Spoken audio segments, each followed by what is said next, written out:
बिस्मिल्लाहिर्रहमानिर्रहीम। अस्सलाम वालेकुम। ढाबा मज़ाए कुरैशी के चैनल पे खुश आमदीद।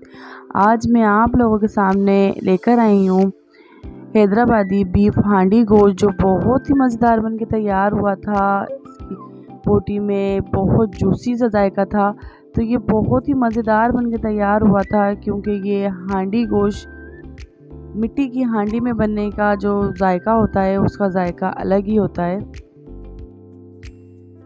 यहाँ पर जो है हमने एक मिट्टी की हांडी ले ली थी और उसमें मैंने आधा किलो जितना गोश्त ले लिया था। यहाँ हम हांडी में गोश्त अपना ऐड कर देंगे। मैंने 2 नॉर्मल साइज़ की प्याज ले ली थी और उसको मैंने कटिंग कर लिया था, तो यहाँ पर साथ हम ये भी ऐड कर देंगे।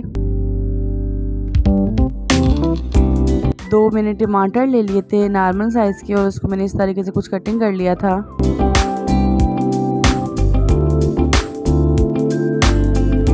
और यहाँ पर कुछ गरम मसाला है, दालचीनी के कुछ टुकड़े हैं, 2 छोटी इलायची है, हाफ़ टी स्पून कुटे हुए धनिए हैं, 1 टीस्पून ज़ीरा है, 1 बड़ी इलायची है और हाफ़ टी स्पून गोल काली मिर्चें हैं। और यहाँ पर 7 से 8 मेरी कुछ लौंगे हैं। तो यहाँ पर हम सब सारा साबुत गरम मसाला अपना ऐड कर देंगे।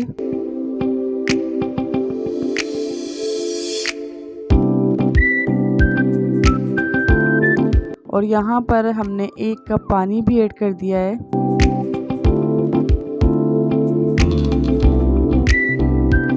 और इसको हम ढक्कन लगा देंगे। इसको साइडों से कवर करने की कोई ख़ास ज़रूरत नहीं है, क्योंकि हम इसको वक्फ़न फ़वक्तन देखते जाएंगे। तो यहाँ पर हम चूल्हे पर रख देंगे। अभी हम इसको मिक्स नहीं करेंगे, जब ये बॉयल हो जाएगा तो खुद अच्छा सा मिक्स हो जाएगा।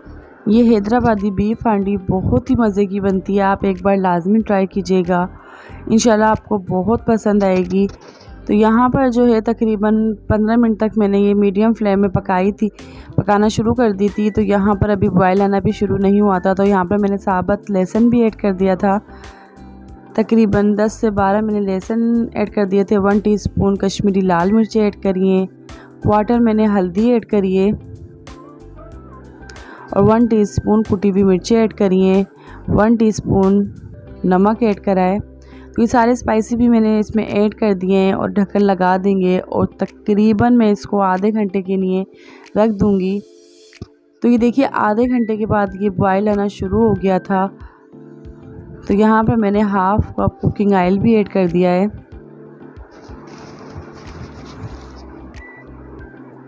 और स्पून से हम इस तरीके से डिप कर देंगे और इसको मिक्स कर लेंगे। ये अभी आपको पानी नज़र आ रहा है, तो अभी गोश्त और ये सारे प्याज और टमाटर भी अपना पानी छोड़ेंगे, तो तकरीबन ये इस पानी में ये अच्छा सा गल जाएगा। तो हम इसको इतनी मीडियम फ्लेम में हम इसको पकाएंगे कि तकरीबन 1.5 घंटे में ये अच्छा सा गोश्त गल जाए और पक जाए।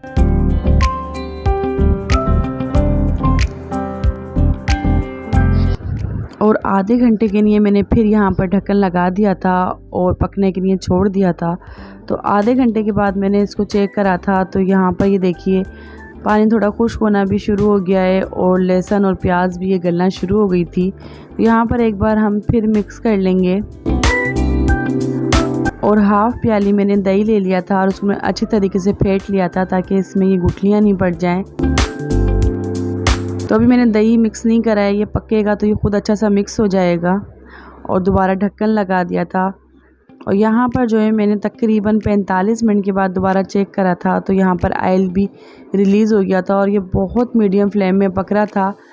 अच्छा, बहुत से लोग जो है इस तरीके से इतना पानी और ये ऑयल भी रिलीज़ हो गया है तो इतना उसमें खाना पसंद फरमाते हैं, तो यहाँ पर ये ऐसे भी आप रख सकते हैं। तो यहाँ पर जो है मैंने ये पानी को अच्छा सा खुश्क कर लिया था।